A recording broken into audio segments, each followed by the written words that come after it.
Okay, so today we're going to go over, we're going to look at the thermometers lab. I'm not going to go into the particles moving around in a solid quite yet. I haven't started grading those.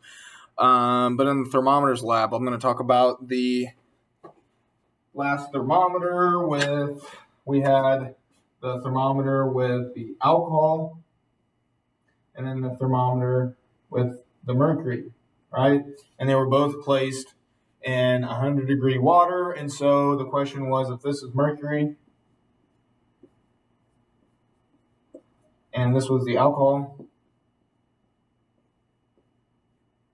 how come the alcohol thermometer, how come it looked like it was taller than the mercury? Okay, and the answer should have dealt with these guys up here, okay? So anytime that we're answering stuff from these labs, you really need to think back to what does the attraction between the particles look like, right? What's the motion of the particles look like? Are they fast? Are they slow? What's the space between the particles? Are they big? Are they small? And things like that, okay? And then that will tell you about the attractions, okay? And so if we're seeing that in our mercury thermometer that it's much lower, okay, that could mean that the space between the particles are much, much, much smaller. So why would the spaces between the particles be smaller in the mercury? Well, it must mean, okay, that the attraction of the particles are much stronger than that of the alcohol particles, okay? And we actually know this because mercury is a liquid at room temperature. It's actually a metal, so it's a crazy metal. I put a link up to watch it's a 7-minute video on mercury. It's really cool. It explains what the density of it is, and you can watch like nickels and dimes float on it on mercury. Nails float on mercury. So mercury is actually a really, really dense liquid that even other metals float on. Okay, so it's because it's so dense, the particles are so close because of that attraction. Alcohol is not very dense at all. Okay, so that's the thermometers lab. Last question. All right, so let's go on to today's lab. And today's lab is air, is it really there? So the first one goes into the first question. It says, all right, demonstrations with a basketball and a can of compressed air to show something about gases and matter. Matter is anything that has mass and takes up space. So I don't have a deflated basketball, but what I do have is a balloon. Okay, so we can talk about, is air actually matter, and let's explain why it is or why it is not. Okay, so right here I have a bag of balloons. Balloon right here. I'm going to use a tray here. So I place this tray on here. Obviously, this tray has a weight of 13.5 grams. So I'm going to zero that guy out. So now it doesn't read that tray, but I'm going to weigh my balloon here, and it says 1.95 grams or 1.94 grams. Okay. So do you think that this is going to gain some mass or lose? I'm going to go ahead and blow this up. Okay, so think in your head, is this going to weigh more than 1.94 or is it going to weigh less than when I'm done blowing this up? So here we go.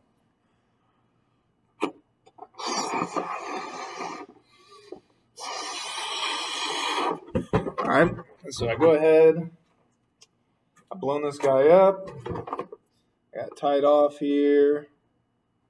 Let's check this out. Okay, so right now we have a mass of about 2.04, 2.05. The air is moving the balloon around a little bit, so it's jumping around. But we can definitely see that it has gained some mass, right? So what's going on here? Okay. So the question, number one, says, think about the demonstration with a deflated and inflated basketball. Well, we used a balloon in place of a basketball. Okay. And it says the basketball weighed more after it was inflated than the air than when it was deflated. How does this show that gas is a matter? Well, for one, we just showed it right here, right? We showed that the mass did increase. And where did that extra mass come from? Well, it came from my lungs, right? I blew it into there, and the mass in my the gas in my lungs actually has a mass because we recorded it in here. So every matter we know has mass, right? It also has volume. Can we tell that gas has volume? Yeah. At the beginning, when there was nothing in there, right, it looked like this, and now we did put some air in there, and it did take up some space, okay? So there's two reasons that you can write down in your lab there, and you do need to fill this lab out, okay? So go ahead and fill that part out. Number two, And also, you can go online. I did put a link up with the animations, and you can go watch both of these with the basketball and the compressed air. The compressed air, this scale doesn't go up that high, so I wasn't able to do compressed air, but I can just tell you, or you can go watch it.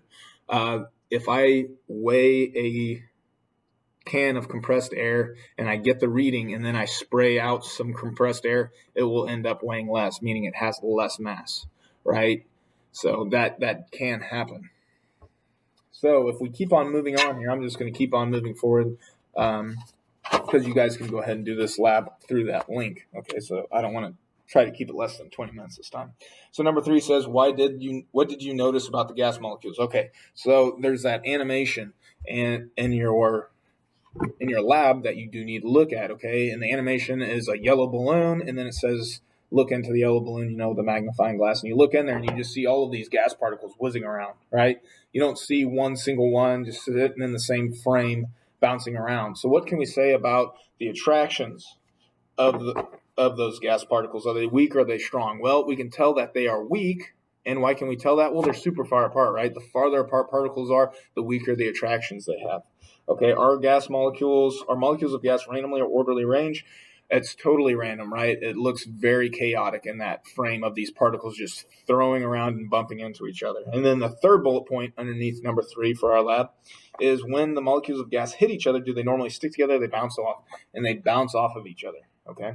They bounce way off each other. And when these particles do bounce off each other, they even bounce off the container walls. So I'm calling the edge of this balloon, the edge of it is the container wall. So the thing that's keeping this blown up are the individual particles of carbon dioxide and nitrogen that are in my lungs that are now in here. The individual particles are frequently hitting the sides of this, keeping this inflated. Okay. So this lab's now going to go into, well, what does hot air do to a bubble? Okay. So I have room temperature water right here. Here's my room temperature water.